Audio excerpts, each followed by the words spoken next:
A day in my life as a tomboy person.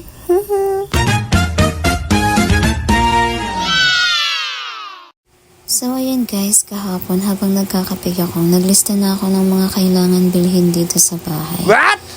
Si auntie nyo kasi kailangan pang maglista-lista, binibili niya rin naman kahit wala sa listahan. Tomorrow. So ayan nga guys, kayak na tayo at kailangan na natin magabang ng sasakyan. A few minutes later. Pagdating nga namin sa terminal, kailangan namin sumakay ng tricycle para makapunta sa LCC. Pwede rin maglakad kaso mainit ka lang.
O diba, kahit hindi kailangan kinuha.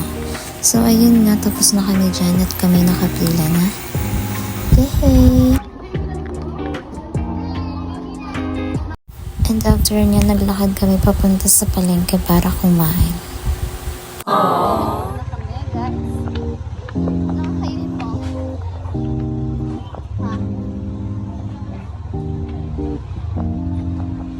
Ate, isang ano nga po, order ng buko halo.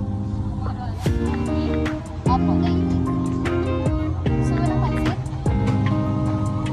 Ha? Ano? Pili ka dito. Pili ka.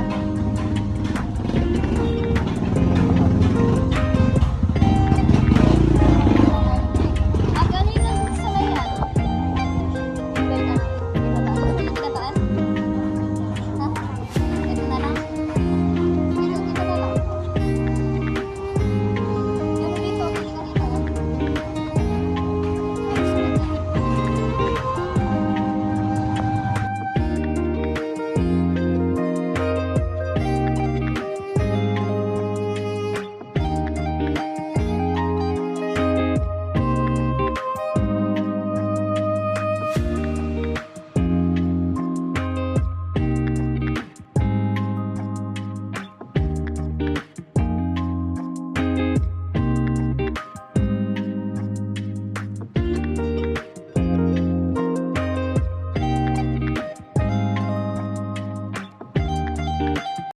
After nga namin kumain, pumunta kami dito sa J&F.